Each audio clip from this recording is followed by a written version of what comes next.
దేవుని నుండి ప్రభువైన క్రీస్తు నుండి కృపయు సమాధానములు మీకు కలుగునుగాక. ఆమేన్. దయచేసి కూర్చోండి. ప్రభునందు ప్రియ దేవుని సంగమ, ప్రభు అయిన యేసుక్రీస్తు నామమున మీకందరికీ ఉదయకాల శుభాలు. దేవుడు మిమ్మలను, మీ కుటుంబాలను, మీకు కలిగిన సమస్తమును అన్ని విషయాల్లో హెచ్చించి సమృద్ధిని దయచేసి మహిమ పొందునుగాక. ఆమేన్. ఈ ఆదివారము, ఈ నెలలో చివరి ఆదివారము,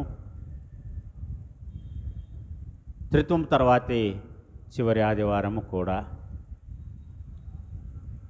దీంతో ఈరోజుతో మన క్రైస్తవ పంచాంగము క్యాలెండర్ ఈరోజుతో ముగుస్తుంది. రేపటి నుంచి క్రైస్తవ క్యాలెండర్, నూతన క్రైస్తవ క్యాలెండర్ ప్రారంభమవుతుంది. క్రీస్తు రాకడ నుంచి, అంటే అడ్వెంట్ నుంచి. కాబట్టి రేపు మొదలుకొని ఈ డిసెంబర్ 24 తారీఖు వరకు అడ్వెంట్ అరుణోదయ ఆరాధనలు జరుపుకోవడానికి మనం సిద్ధపడుతున్నాం.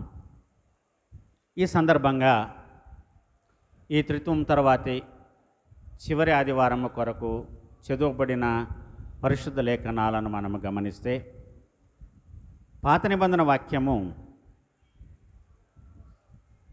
యెషయా గ్రంథము 35వ అధ్యాయము 3వ వచనము నుండి 9వ వచనం వరకు చదవబడింది. ఈ అధ్యాయం అంతా కూడా ఇందులో దేవుడైన యెహోవా ప్రవక్త అయినటువంటి యెషయా ద్వారా బయలుపరిచినటువంటి వర్తమానాన్ని కూడా గమనించి మనము చూస్తే ఇక్కడ ఏమంటుందంటే, విమోచింపబడిన వారు సియోనుకు చేరుతారు, దేవుడు విమోచించిన వారిని సియోనుకు తిరిగి చేరుస్తాడు అనే ఒక దివ్యమైన ఆశీర్వాదము, నిరీక్షణ ఫలాన్ని మనం ఇక్కడ గమనిస్తున్నాం పాత నిబంధనలో. రెండవదిగా చదువబడిన పత్రిక వాక్యమైన ప్రకటన గ్రంథము 7వ అధ్యాయము 9వ వచనము నుండి 17వ వచనములో మనం దేవుని యొక్క వాక్యాన్ని గమనించి చూస్తే, ప్రతి జాతి నుండి, ప్రతి దేశము నుండి జనసమూహాన్ని గురించి, రక్షింపబడేటువంటి వారిని గురించి ఇక్కడ ప్రకటన గ్రంథములో పద్మసు ద్వీపానికి పరవాసిగా కొనిపోబడిన యేసే శిష్యుల్లో ఒకరైనటువంటి యోహానుకు బయలుపరచబడినటువంటి సందేశము ఈ ప్రకటన గ్రంథం 7వ అధ్యాయంలో మనము చూస్తాం. 7వ అధ్యాయం 9 నుంచి 17 వరకు. చివరిదిగా సువార్త వాక్యమైన లూకా సువార్త 12వ అధ్యాయము 35 నుంచి 43 వచనం వరకు చదువుకున్నాం. ఇక్కడ మనం గమనించేది ఏంటంటే, దాసులైనటువంటి వారు మెళుకువగా ఉండి యజమానుడి యొక్క రాక కొరకు ఎదురు చూడాలి. ఏ దాసుడైతే తన యజమానుని రాక కొరకు ఎదురు చూస్తారో, ఏ వేళ వస్తాడో యజమానుడు తెలియదు కాబట్టి, చెప్పలేదు కాబట్టి, యజమానుడు వచ్చేంత వరకు యజమానుడు తనను నమ్మి విశ్వసించి తన ఇంటిని ఆయన చేతికి అప్పగించి వెళ్ళాడు. కాబట్టి యజమానుడు వచ్చే వరకు దాసుడు మేల్కొని ఉండాలి. ఆ విధంగా మేల్కొని ఉన్నటువంటి దాసుడు పొందబోయేటువంటి బహుమానమును గురించి మనము ఈ లూకా సువార్త 12వ అధ్యాయము 35వ వచనము నుండి 43వ వచనం వరకు. ఎందుకంటే ఇది క్రైస్తవ క్యాలెండర్కి ఈరోజు ఇది చివరి రోజు కాబట్టి, రేపటి నుంచి మనము నూతన సంవత్సరంలోనికి, క్రైస్తవ సంవత్సరంలోనికి మనము ప్రవేశిస్తాము. కాబట్టి ఈ సంవత్సర కాలం అంతటిలో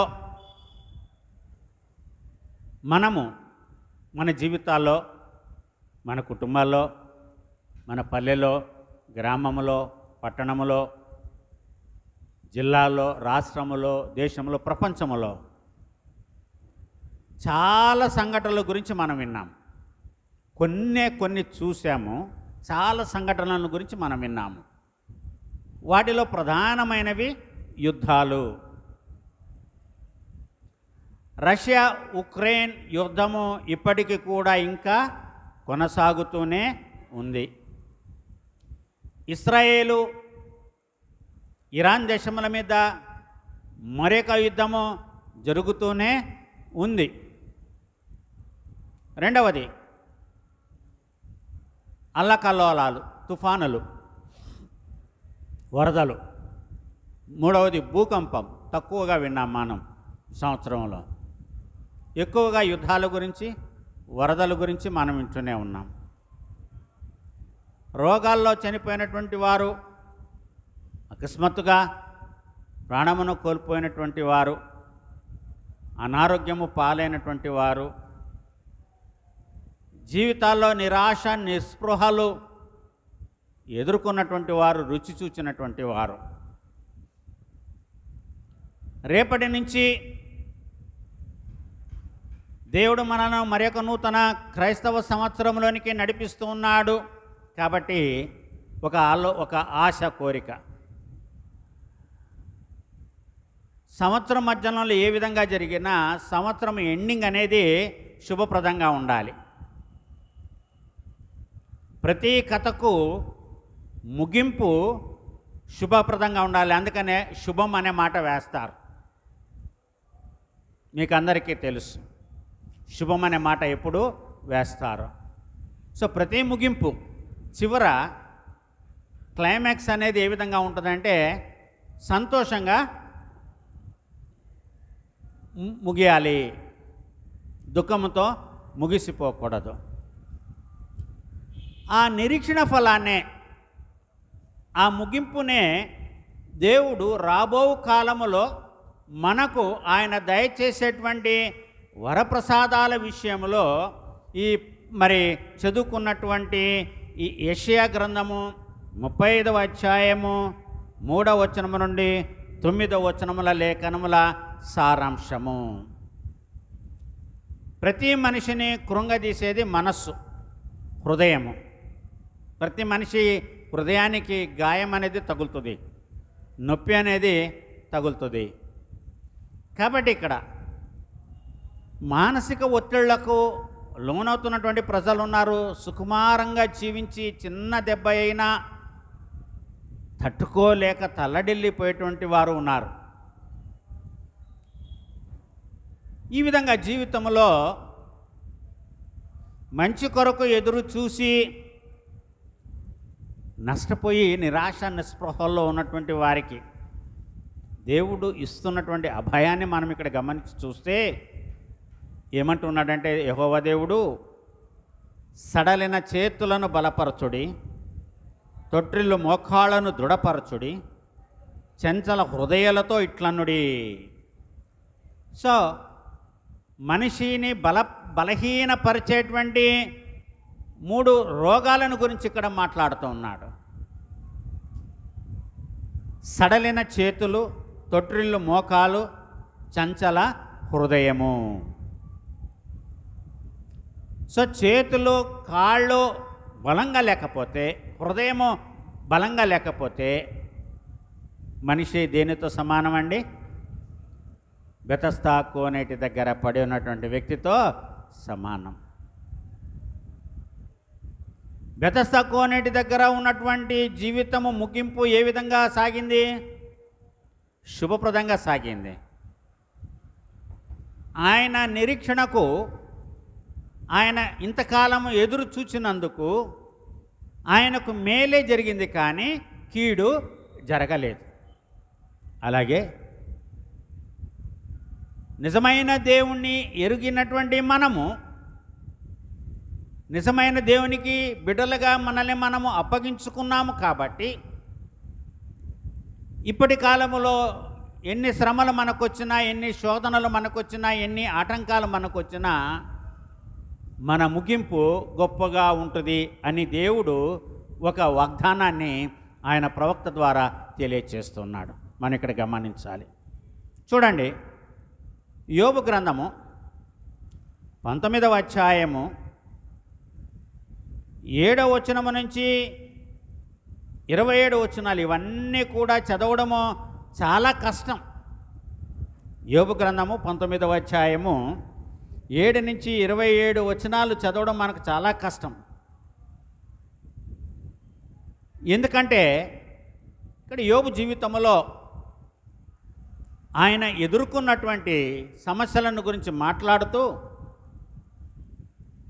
ఒక 2-3 వచనాలను మనం ఇక్కడ చదువుకుందాం. ఏంటి అవిని మనం చూస్తే, నా మీద బలాత్కారము జరుగుతున్నదని నేను మొరపెట్టుచున్నాను, కానీ నా మొర అంగీకరింపబడదు. సహాయము నిమిత్తము నేను మొరలిడుచున్నాను, కానీ న్యాయము దొరకదు. నేను దాటలేకుండా ఆయన నా మార్గమునకు కంచె వేసి ఉన్నాడు, నా త్రోవలను చీకటి చేసి ఉన్నాడు. ఆయన నా ఘనతను కొట్టివేసి ఉన్నాడు, తల మీద నుండి నా కిరీటమును తీసివేసి ఉన్నాడు. ఈ మాటలన్నీ కూడా మనం ఇక్కడ గమనిస్తున్నాం. చివరికి ముగింపును గురించి మాట్లాడుతూ ఇదే అధ్యాయములో యోబు భక్తుడు అంటాడు, 25వ వచనం చూడండి, నా విమోచకుడు సజీవుడనియు తరువాత ఆయన భూమి మీద నిలుచుననియు నేను ఎరుగుదును. ఈలాగు నా చర్మము చీకిపోయిన తరువాత శరీరముతో నేను దేవుని చూచెదను, నా మట్టుకు నేనే చూచెదను, మరి ఎవరు కాదు, నేనే కన్నులారా ఆయనను చూచెదను. ఈ నిరీక్షణ, ఈ విశ్వాసము, ఈ ఎదురు చూడడం అనేది చాలా గొప్పది, చాలా బలమైనది. ప్రభునందు ప్రియ దేవుని సంగమా, యోబు నిరీక్షించాడు. ఆయన ఈ 19వ అధ్యాయము 7 నుంచి 10 వచనాల వరకు చదివితే, ఇంకా కిందకు వెళ్ళి చదివితే ఆయన తనకు జరిగినటువంటి నష్టాన్ని గురించి మాట్లాడుతూ ప్రస్తావిస్తూ చివరికి తన ముగింపు ఏ విధముగా ఉంటుందో ఆయన చెప్పుకున్నాడు. నన్ను విమోచించేవాడు సజీవుడు, నా విమోచకుడు సజీవుడనియు ఆయన భూమి మీద నిలుచుననియు నేను ఎరుగుదును అంటాడు. సో నాకు విమోచన ఉంది. ఎక్కడి నుంచి విమోచన ఉంది? పాతాళములో నేను పడిపోయినా అక్కడి నుంచి కూడా నాకు విమోచన ఉంది. రాజైన దావీదు అంటాడు 23వ సంకీర్తనలో, గాఢాంధకారపు లోయలలో నేను సంచరించినను ఏ అపాయమునకు భయపడను, నీ దుడ్డు కర్రయు నీ దండమును నన్ను ఆదరించును. అంటే మనిషి దేవుని పట్ల నమ్మకముగా ఉండి యేసు ప్రభు వారి గురించి రాయబడినటువంటి ఒక ప్రవచన కీర్తనల గ్రంథములో ఉండి, ఆదరించు వారికి కొరకు కనిపెట్టుకుంటుని ఎవరు కానరారైరి అని అంటాడు. ఓదార్చు వారి కొరకు నేను కనిపెట్టుకున్నాను, కానీ నాకెవరు కూడా కనపడలా. ఆయన శ్రమల్లో ఇక్కడ యోబు బలం తెచ్చుకొని అంటున్నాడు. ఇది ప్రతి మనిషికి అవసరం. ఈ రోజున ఎంత బలవంతుడికైనా ఒంటరితనమో తప్పదు, ఎంత ధైర్యవంతుడికైనా ఒంటరితనమో తప్పదు. ప్రభునందు ప్రియులారా, ఏదో ఒక వెలితి అనేది జీవితంలో ఉంటుంది. అందుకని పెద్దలు అంటారు, డాక్టర్స్ కూడా అంటారు, ఏమంటారంటే మనం ఆహారం తినేటప్పుడు అంట కడుపు నిండా తినకూడదంట. కడుపు నిండా తినకూడదు, కొంచెం ఆకలితోనే మనం ముగించాలి అంట. ఎందుకు ఆ మాట అన్నారు? కాబట్టి దేవుని పట్ల మనకు ఉన్నటువంటి యొక్క నిరీక్షణ ఫలాన్ని మనం గమనించి చూసినప్పుడు అంచెలంచెలుగా స్టెప్ బై స్టెప్ యోబు జీవితంలో కలిగినటువంటి యొక్క శ్రమలు కష్టాలను గురించి మనం చూస్తే, అలాగే ఇశ్రాయేలు జనాంగాన్ని గురించి కూడా మరి ఇక్కడ ఈ యెషయా గ్రంథము 35వ అధ్యాయంలో చెప్పబడినటువంటి మాటలు ఇవి దేని గురించి అంటే రాబోతూ ఉన్నటువంటి క్రీస్తుని గురించి చెప్పబడినటువంటి మాటలు. మొదటి అడ్వెంట్ కొరకు మనం సిద్ధపడుతూ ఉన్నాం. మనం కానీ మరి గర్భం కొరకు మనమందరం కూడా ఎదురు చూస్తూ ఉన్నాం. అదే మన నిరీక్షణ. కనుక ఏమంటున్నాడంటే, సడలిన చేతులను బలపరచుడి, తొట్టిల్లు మోకాళ్ళను దృఢపరచుడి, చంచల హృదయాలను ఇట్లనుడి, భయపడక ధైర్యముగా ఉండుడి. ప్రతిదండన చేయుటకై మీ దేవుడు వచ్చుచున్నాడు. ప్రతిదండనను దేవుడు చేయదగిన ప్రకారమును ఆయన చేయును. ఆయన వచ్చి తానే మిమ్మను రక్షించును. ఆమె యొక్క కుమారుణ్ణి కనును, ఆయనకు యేసు అని పేరు పెట్టుదురు. అంటే రక్షకుడని అర్థము. మత్తయి సువార్త 1వ అధ్యాయంలో మనం చూస్తాం. యోసేపుతో గబ్రియేలు దూత చెప్పినటువంటి మాటలు. ఇక్కడ ఏమంటున్నాడంటే, దేవుడు అంటున్నాడు ఆయన వచ్చి తానే మిమ్మను రక్షిస్తాడు. రక్షించేటువంటి దేవుడు ఆయన ప్రభునందు ప్రియులారా మనం గమనించాలి. చూడండి, అలాగే కీర్తనల గ్రంథములో 88వ సంకీర్తన అంతటిని కూడా మనము చదివితే ఇక్కడ ఏమంటుండండి కీర్తనకారుడు, యెహోవా నాకు రక్షణకర్తవగు దేవా, రాత్రివేళ నేను నీ సన్నిధిని మొరపెట్టు వాడను, నా ప్రార్థన నీ సన్నిధిని చేరునుగాక. నా మొరకు చెవియొగ్గుము, నేను ఆపదలలో నిండి ఉన్నాను, నా ప్రాణము పాతాళమునకు సమీపించి ఉన్నది. సమాధిలోకి దిగువారిలో నేనొకనిగా ఎంచబడి తిని, నేను త్రాణలేని వాని వలె అయితిని, చచ్చిన వారిలో విడువబడిన వాడనైతిని, నేను సమాధిలో పడి ఉన్న హతులలో ఒకని వలె అయితిని, నీవిక స్మరింపని వారి వలె అయితిని, వారు నీ చేతుల నుండి తొలగిపోయి ఉన్నారు కదా.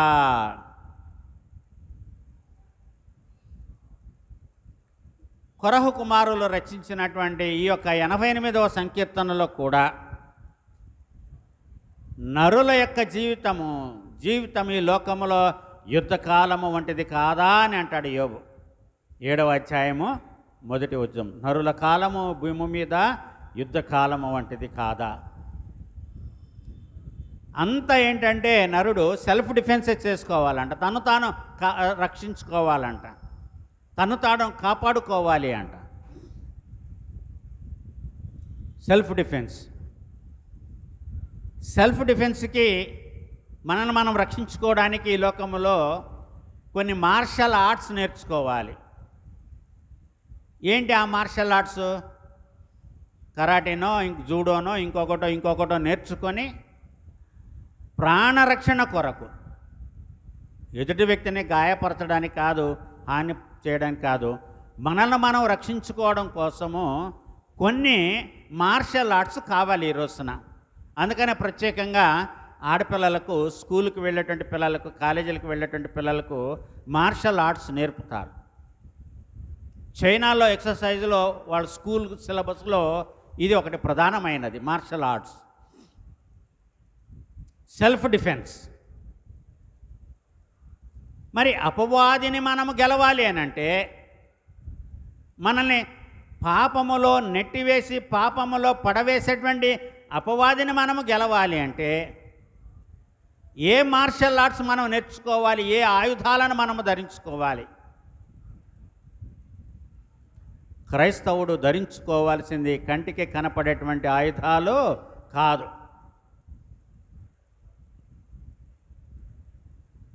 ఏం తొడుక్కోవాలంటే క్రైస్తవుడు దేవుడిచ్చే సర్వాంగ కవచాన్ని ధరించుకోవాలి అంట. దేవుడిచ్చే ఈ సర్వాంగ కవచాల గురించి ఎక్కడ వ్రాయబడి ఉంది?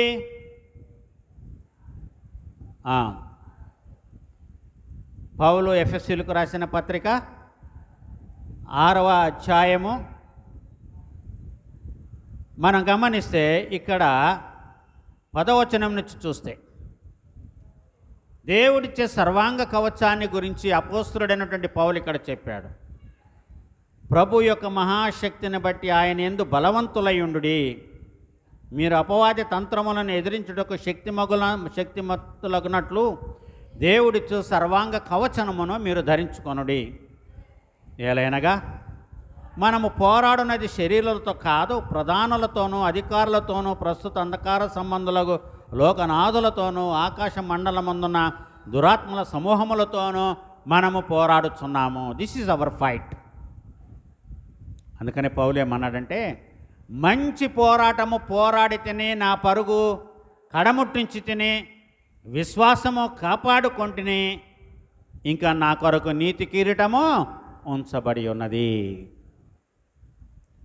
ఏంటి అపోస్తలుడైనటువంటి పౌలు పోరాడినటువంటి పోరాటం ఏంటి? ఆయన ఎవరితో పోరాడాడు? ఆ పౌలు ఇక్కడ చెప్తున్నాడు.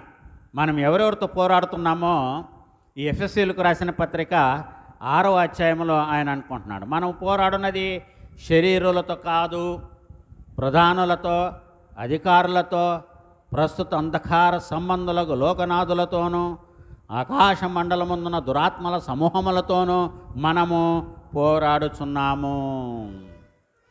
దురాత్మలతో, దుష్టశక్తులతో మనము పోరాడుచున్నాము. నేను పోరాడినటువంటి పోరాటము మంచి పోరాటం, నేను ఓడిపోలా అంటాడు. పౌలంటే ఓడిపోలేదంట. దేవుడు పౌలుకి ప్రక్కలో ఒక గాయాన్ని చేశాడంట. పౌలు కొరింథీయులకు రాసిన 2వ పత్రిక 12వ అధ్యాయంలో ఉంటుంది. ఒక గాయాన్ని, ఒక ముళ్ళును పెట్టాడంట, ఒక బాధను పెట్టాడంట, ఒక నొప్పిని పెట్టాడంట. యోబుకైతే తీసివేశాడు, కానీ పౌలుకు తీసివేయలా. ఆ ముళ్ళుతోనే పౌలు చనిపోయాడు. దేవుడు ఆ ముళ్ళుని తీలా పౌలుకి. ఎందుకు పెట్టాడంట? పౌలు ఏమంటాడు? నాకు కలిగినటువంటి ప్రత్యక్షతలు చాలా గొప్పవైనందున నేను ఎక్కడైనా గర్వించి నేను హెచ్చించుకుంటానేమో, అలాగ జరగకుండా ఉండడం కోసము దేవుడు నా శరీరంలో ఒక ముళ్ళుని పెట్టాడు. ఆయనకు కలిగినటువంటి ప్రత్యక్షతలు చాలా గొప్పవంట. చూడండి, కొరింథీయులకు రాసిన 2వ పత్రిక 12వ అధ్యాయములో మనం ఇక్కడ గమనిస్తున్నాం 7వ వచనంలో, నాకు కలిగిన ప్రత్యక్షతలు బహు విశేషముగా ఉన్నందున నేను అత్యధికముగా హెచ్చిపోకుండా నిమిత్తము నాకు శరీరములో ఒక ముళ్ళు, నేను అత్యధికముగా హెచ్చిపోకుండా నిమిత్తము నన్ను నలగొట్టుటకు సాతాను యొక్క దూతగా ఉంచబడెను అని అంటున్నాడు. ఇక్కడ సాతాను ఉంచబడని అనలేదు, సాతాను యొక్క దూతగా ఉంచబడెను అన్నాడు. అంటే నాలో సాతాను ఉందని పౌలు చెప్పట్లేదు. అక్కడ పౌలు సాతాను లేదు. సాతాను యొక్క దూత ఎవరంటే శ్రమలు. సాతాను డైరెక్ట్గా మన దగ్గరికి రాడండి, తన దూతను పంపుతాడు. ఆయనకు ఒక సింహాసనం ఉంది, ఆయనకు ఒక రాజ్యం ఉంది. అందరి దగ్గరికి ఆయనే వెళితే ఎట్లా? ఆయన ఒక రాజ్యం, ఆయన ఒక రాజ్యం. ఆయన దూతలను పంపుతుంటాడు. నా దగ్గరకు ఒకరిని, మీ దగ్గరకు ఒకరిని, ఒక్కొక్కళ్ళ దగ్గరకు ఒక్కొక్కరిని పంపుతుంటాడు దూతల్ని. పౌలు దగ్గర కూడా సాతాను యొక్క దూతగా ఆయనకి శ్రమలన్నీ పెట్టబడ్డాయండి, దేవుడు పెట్టాడంట. కారణం ఏంటి? మనము హెచ్చించుకుంటే మనం పడిపోతాం. కనుక వీటన్నిటిని కూడా భరించాడు. కాబట్టి ఏమన్నాడంటే, మంచి పోరాటము పోరాడి తిని అని అన్నాడు. తర్వాత ఏమన్నాడు అక్కడ? వీటన్నిటినీ జయించాలి అంటే మనకు దేవుడు ఇచ్చేటువంటి సర్వాంగ కవచాన్ని మనము తొడుక్కోవాలి. దేనికి? ఆపద్దినమందు వారిని ఎదిరించుటకును, సమస్తము నెరవేర్చిన వారే నిలువబడుటకును శక్తిమంతులగునట్లు దేవుడిచ్చు సర్వాంగ కవచమును ధరించుకొనుడి. ఏంటి అవి? మీ నడమునకు సత్యమును దట్టి కట్టుకొని, నీతి అను మైమరువు తొడుగుకొని, పాదములకు సమాధాన సువార్త వలననైన సిద్ధ మనస్సును జోడును తొడుగుకొని నిలవబడుడి. ఇవన్నీయుగాక విశ్వాసమును డాలు పట్టుకొనండి, దానితో మీరు దుష్టుని అగ్ని బాణములన్నిటిని ఆర్పుటకు శక్తిమంతులగుదురు. మరియు రక్షణ అయిన శిరస్త్రాణమును దేవుని వాక్యమును ఆత్మ ఖడ్గమును ధరించుకొనుడి. ఆత్మ వలన ప్రతి సమయమందును ప్రతి విధమైన ప్రార్థన వలన విజ్ఞాపనను చేయుచు ఆ విషయమై సమస్త పరిశుద్ధుల నిమిత్తమును పూర్ణమైన పట్టుదలతో విజ్ఞాపన చేయుచు మెళుకువగా ఉండుడి. ఆ మెళుకువను గురించే ఇక్కడ మనం ఈరోజు ధ్యానము కొరకు చదువుకున్నటువంటి సువార్త వాక్యమైన లూకా సువార్త 12వ అధ్యాయంలో మనం ఇక్కడ జ్ఞాపకం చేసుకుంటున్నాం. 35 నుంచి 43 వచ్చులో ఒక సిద్ధపాట అంట. మీ నడుములు కట్టుకోండి, మీ దీపములు వెలుగుచుండనీయుడి అంటున్నాడు. మీ నడుములు కట్టుకోండి, స్ట్రైట్గా నిలబడడం కోసం, నడుము నొప్పి రాకుండా ఉండడం కోసం. మీ దీపాలు వెలుగుతూనే ఉండాలి, దీపాలు ఆరిపోకూడదు. బుద్ధి లేని కన్నికల దీపాలు ఆరిపోయినట్లుగా మన దీపాలు ఆరిపోకూడదు. అంటే మనం బుద్ధిమంతులుగా ఉండాలి, సిద్ధెలలో నూనె తీసుకొని వెళ్ళాలి. అంటే ఎప్పుడు కూడా కళ్ళు తెరిసే ఉండాలి. యజమానుడు, దేశాంతరం వెళ్ళినటువంటి యజమానుడు ఏ విధంగా ఎప్పుడు వస్తాడో, ప్రభు అయిన యేసుక్రీస్తు ఎప్పుడు వస్తాడో మనకెవ్వరికి కూడా తెలియదు. ప్రజలు అమాయకులు. ఆ మొదటి శతాబ్దంలో యేసయ్య భూలోకము నుండి పరలోకానికి ఆరోహణమై వెళ్ళడానికంటే ముందు, వెళ్ళిన తర్వాత దేవదూతలు చెప్పారు, గలిలయ ప్రజలారా మీరెందుకు ఆకాశం వైపు తేరి చూస్తున్నారు? యేసుక్రీస్తు పరలోకానికి ఏ విధంగా చేర్చుకోబడ్డాడో ఆయన అదేవిధంగా తిరిగి మళ్ళీ ఈ లోకానికి వస్తాడని అన్నారు. ఆ రోజు నుంచి ఆ ప్రాంతంలో ప్రజలందరూ కూడా ఎదురు చూశారంట. ఎక్కడి నుంచి ఆయన ఆరోహణం అయ్యాడో అక్కడికి వెళ్ళి నిలబడేవాళ్ళంట. మళ్ళీ ఆయన వస్తాడు, ఆయన వస్తాడు, ఆయన వస్తాడని. తరాలు గడిచిపోయినాయి, సంవత్సరాలు గడిచిపోయినాయి, 1000 సంవత్సరాలు గడిచిపోయినాయి, 2000 సంవత్సరాలు గడిచిపోయినాయి, 24 సంవత్సరం కూడా గడిచిపోతుంది. అయినా ప్రభు ఆలస్యం చేయుచున్నాడు. కానీ ఇక్కడ యేసయ్య ఏమంటున్నాడంటే, మీరు మెలకువగా ఉండండి, మీ హృదయముల మీ నడుములు కట్టుకొని ఉండండి. నడుముకి ఏమి కట్టుకోమంటున్నాడు? సత్యమును దట్టినే కట్టుకోమంటున్నాడు. అక్కడ మనం చూస్తే ఇక్కడ ఏమంటున్నాడంటే, మీ నడుములను కట్టుకొని ఉండుడి, మీ దీపములు వెలుగుచుండనీయుడి. తమ ప్రభువు పిండ్లి విందు నుండి వచ్చి తట్టగానే అతనికి తలుపు తీయుటకు అతడెప్పుడు వచ్చును అని అతని కొరకు ఎదురు చూచు మనుషుల వలె ఉండుడి. ప్రభువు వచ్చి ఏ దాసులు మెళుకువగా ఉండుట కనుగొనను ఆ దాసులు ధన్యులు. ఆయన వచ్చిన తర్వాత అలసిపోయినటువంటి తన దాసులకు ఆయన పరిచారము చేస్తాడంట, ఆయన నడుము కట్టుకొని. ఆ మాటల్లోనే ఇక్కడ మనకు ప్రభు వచ్చి ఏ దాసులు మెళుకువగా ఉండుట కనుగొనను ఆ దాసు ధన్యులు. అతడు నడుము కట్టుకొని వారిని భోజన పంక్తిని కూర్చుండబెట్టి తానే వచ్చి వారికి ఉపచారము చేయనని నిశ్చయముగా మీతో చెప్పుచున్నాను. అంటే ఒక యజమానుడు తన దాసులు తన కొరకు కనిపెట్టుకొని ఉండుడాన్ని చూచి ఆయన నడుము కట్టుకొని ఒక సేవకుడిలాగా, ఒక దాసుడిగా తన కోసం ఎదురు చూచే వారికి విందుని వడ్డిస్తాడంట. విందు పరమందు పెండ్లి, విందు పరమందు పెండ్లి పొందు జనులాడెందము ఆనందము నందు. అంతేనా? రాదా? సో ఈ పాటలు నేర్చుకోవాలి. ప్రభునందు ప్రియులారా, విందు పరమందు పెండ్లి విందు పరమందు సత్యసంధుడైన యేసు స్వామికి సభకు నిత్య ప్రధానము యెహోవా నిర్ణయించెను. రెండు విందు పరమందు పెండ్లి పొందు జనులడెందము ఆనందము నందు. నీతి కనికరములతోడ నిన్ను ప్రధానము ప్రీతిగా నొనరించనని పిలిచే సత్యము రెండు విందు పరమందు. ఇక్కడ ఈ వాక్యము ప్రకారము దేవుని కుమారుడైనటువంటి యేసుక్రీస్తు తన రెండవ రాకడలో ఏ విధముగా వస్తాడో దానిని లూకా సువార్త 12వ అధ్యాయము మరి 35 నుంచి 43 వచనం చెప్తున్నాడు. కాబట్టి ఏ దాసుడు మెళుకువగా ఉండి ఆయన కొరకు ఎదురు చూస్తారో వాళ్ళు ధన్యులంట. ఆయన అప్పుడు వచ్చి ఆ యజమానుని యొక్క వస్త్రములను తీసివేసి దాసుని వస్త్రాలు ధరించుకొని నడుము కట్టుకొని తన దాసులను కూర్చోబెట్టి వారికి విందును వడ్డిస్తాడంట. ఎంత ప్రేమ, ఎంత దయామయుడు, ఎంత గొప్పవాడు. మన ఆకలి దేవుడికి తెలుసు. ఆయన విందు భోజనము చేయడమే కాదు,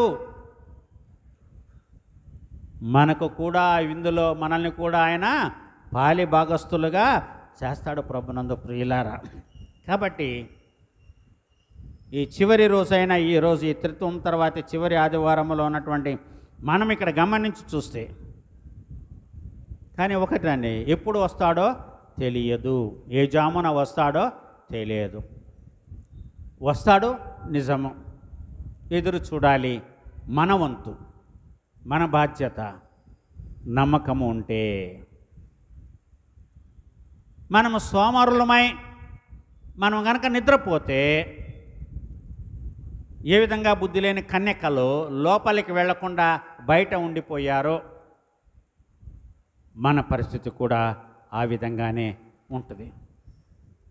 మూడవదిగా చదువుబడినటువంటి ప్రకటన గ్రంథాన్ని మనం గమనిస్తే ఇక్కడ 7వ అధ్యాయంలో 9 నుంచి 17 వచనములో మనం గమనించి చూస్తే, ప్రతి జనములో నుండి, ప్రతి వంశముల నుండి, ప్రజలలో నుండి, ఆయా భాషల మాటలాడి వారిలో నుండి వచ్చి ఎవడనో లెక్కింపజాలని ఒక గొప్ప సమూహము కనబడెను. వారు తెల్లని వస్త్రములు ధరించుకున్న వారే ఖర్జూరపు మట్టలు చేత పట్టుకొని సింహాసనము ఎదుటను గొర్రెపిల్ల ఎదుటను నిలబడి, సింహాసనాసీనుడైన మా దేవునికి గొర్రెపిల్లకు మా రక్షణకై స్తోత్రమని మహాశబ్దముతో ఎలిగెత్తి చెప్పిరి. చేతిలో ఖర్జూరపు మట్టలు పెట్టుకున్నారంట. ఈ ఖర్జూరపు మట్టలను చేతుల్లో పట్టుకొని, ఎప్పుడు ఖర్జూరపు మట్టలు చేత పట్టుకున్నారు? యెరూషలేము దేవాలయంలోనికి యేసు ప్రభు వారు చివరిగా వెళ్ళేటప్పుడు మట్టలాదివారం మనం జరుపుకుంటామే కదా, అక్కడ మట్టలాదివారం జరుపుకుంటాం కదా. వాళ్ళ చేతుల్లో ఉన్నవి కూడా ఏంటి? ఖర్జూరపు మట్టలే. కానీ ఇక్కడ పరలోకములో కొంతమంది ఖర్జూరపు మట్టలు చేత పట్టుకొని ఉన్నారంట. వారు తెల్లని వస్త్రంలో ధరించుకున్న వారై ఖర్జూరపు మట్టలు చేత పట్టుకొని సింహాసనం ఎదుటను గొర్రెపిల్ల ఎదుటను నిలువబడి, సింహాసనాసీనుడైన మా దేవునికి గొర్రెపిల్లకును మా రక్షణకై స్తోత్రమని మహాశబ్దముతో ఎలుగెత్తి చెప్పిరి. దేవదూతలందరూ సింహాసనము చుట్టూను పెద్దల చుట్టూను ఆ 4 జీవుల చుట్టూను నిలబడి ఉండిరి. వారు సింహాసనం ఎదుట సాష్టాంగపడి ఆమేన్, యుగ యుగముల పర్యంతము మా దేవునికి స్తోత్రమును మహిమయు జ్ఞానమును కృతజ్ఞతాస్తుతియు ఘనతయు శక్తియు బలమును కలుగును గాక అని చెప్పుచ్చు దేవునికి నమస్కారము చేసిరి. ఆమేన్. సో ఇక్కడ ఖర్జూరపు మట్టలు పట్టుకొని యేసు ప్రభువారు ఆయన గార్ధం మీద కూర్చొని వెళుతుంటే తమ బట్టలు పరిచి పలికినటువంటి వారు వేరు. పరలోక రాజ్యంలో పెండ్లి విందులో అక్కడ ఖర్జూరపు మట్టలు పట్టుకొని నిలవబడినటువంటి వారు వీళ్ళు ఎవరంటే, భూలోకములో మహాశ్రమలను అనుభవించి తమ వస్త్రములను గొర్రెపిల్ల రక్తములో ఉతుకుకొని తెలుపు చేసుకున్నటువంటి వారు. వీళ్ళ చేతుల్లో ఖర్జూరపు మట్టలు ఉన్నాయంట. సో ఇక్కడ ఖర్జూరపు మట్టలు పట్టుకుని నిలబడినటువంటి వారికి యేసు ప్రభు వారు యెరూషలేము దేవాలయంలోనికి వెళ్ళేటప్పుడు ఆ పురవీధుల్లో ఖర్జూర మట్టలు పట్టుకొని తమ బట్టలు పరిచి దావీదు కుమారునికి జయము, ప్రభు పేరట వచ్చేవాడు స్తుతింపబడునుగా కానీ కేకలు వేసిన పసిబాలుర యొక్కయో చంటి పిల్లల యొక్క స్తుతుల మూలమున నీవు వారికి ఒక దుర్గమును కట్టితివని రాజైన దావీదు కీర్తనల గ్రంథం 8వ అధ్యాయములో అంటాడు. అందరూ కూడా ఆ రోజున ఖర్జూరపు మట్టలు పెట్టుకున్నారు. వాళ్ళు కాదు, వీళ్ళు కాదు. వాళ్ళు మహాశ్రమలు అనుభవించినటువంటి వారు. అయ్యా ఎవరు వీరు అంటే నాకేం తెలుసు నాయన, నువ్వే చెప్పమంటే అప్పుడు చెప్పారు. వీరు గొర్రెపిల్ల రక్తంలో తమ వస్త్రములను ఉతుక్కొని తెలుపు చేసుకున్నారంటే మనమందరము కూడా ఆయన రక్తములో కడగబడాలంటే శుద్ధీకరింపబడాలి. దేవుని కుమారుడైన యేసుక్రీస్తు రక్తములో మనం ఎప్పుడైతే కడుగబడతామో, శుద్ధీకరింపబడతామో అప్పుడు మనకు పాప విమోచన కలుగుతుంది. అందుకని అన్నాడు, నా విమోచకుడు సజీవుడనియు తర్వాత ఆయన భూమి మీద నిలుచుననియు నేనెరుగుదును, నా కన్నులతో నేను ఆయన్ని చూచేదను, వేరొకరు కాదు, నేనే ఆయన చూస్తాను అని అక్కడ మరి యోబు భక్తుడు చెప్పినటువంటి మాటలు మనం జ్ఞాపకం చేసుకున్నాం. యోబు గ్రంథము 19వ అధ్యాయములో. ప్రభునందు ప్రియులారా గమనించాలి, మానవుని యొక్క జీవితము శ్రమలతో కూడినటువంటి జీవితము. శ్రమలు లేనటువంటి జీవితము ఈ భూమి మీద ఏ నరునికి కూడా లేదు. ఈ రోజున దేవుడు శ్రమలు పెట్టినా కూడా మనిషి లొంగట్లేదు. దేవుడు నరునికి శ్రమలు పెట్టినా కూడా కొంతమంది మనుషులు లోబడట్లేదు. ప్రభునందు ప్రియులారా గమనించాలి, ఇక మనం ఎప్పుడు లోబడేది?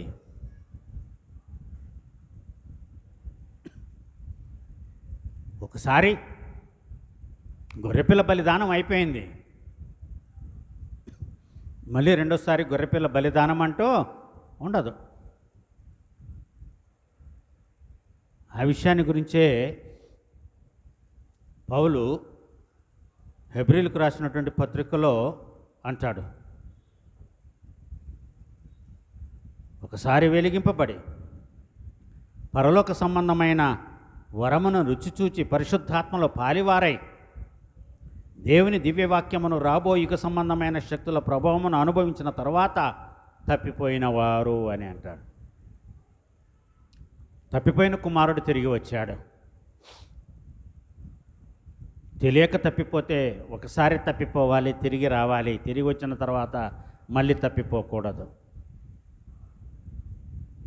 కానీ ఇక్కడ పౌలు ఏమంటుండంటే, ఈ హెబ్రీలకు రాసిన పత్రిక 6వ అధ్యాయం 4వ వచనములో వెలిగింపబడి పరలోక సంబంధమైన వరములను రుచి చూచి పరిశుద్ధాత్మలో పాలివారై దేవుని వాక్యమును రాబో యుగ సంబంధమైన శక్తుల ప్రభావమును అనుభవించిన తర్వాత తప్పిపోతే ఎవరు మనల్ని విమోచిస్తారండి? ఎందుకంటే మళ్ళీ గొర్రెపిల్ల రాదు కదా. ఏలియా వచ్చి వెళ్ళిపోయాడు. ఆ ఏలియానే బాప్తిసం ఇచ్చు యోహాను.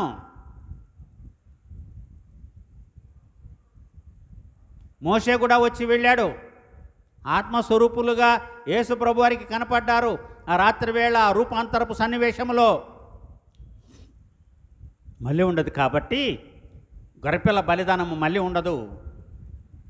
మనము ఈ విధంగా చేస్తే ఈ హెబ్రీలకు రాసిన పత్రిక 6వ అధ్యాయం ప్రకారం తప్పిపోయిన వారు తమ విషయంలో దేవుని కుమారుని మరలా సిలువ వేయచ్చు బాహాటముగా అవమానపరుచుతున్నారు గనుక మారు మనసు పొందినట్లు అట్టు వారిని మరలా నూతనపరచుట అసాధ్యము, ఇంపాసిబుల్.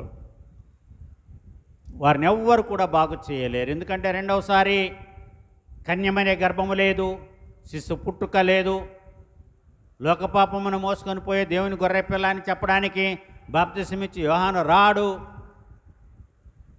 ఆయన అప్పచెప్పడానికి ఇస్కరియోతు యూదా రాడు. వీళ్ళెవరు మళ్ళీ పుట్టరు. అన్నీ మనమే. యేసయ్య మనమే, యూదా కూడా మనమే, పిలాతు మనమే, అన్నీ మనమే అయిపోతున్నాం ప్రభునందు ప్రియులారా. కానీ మానవునికి జీవితంలో జరిగే ప్రతి కష్టానికి ఒక మంచి ముగింపు ఉంటుంది అనేది ఈరోజు శుభప్రదమైనటువంటి వార్త, శుభవార్త. అందుకనే మరి ప్రవక్త అయినటువంటి యెషయా ద్వారా దేవుడు సెలవిచ్చినటువంటి మాటను బట్టి మనం ఇక్కడ చూస్తే ఏమంటున్నాడు?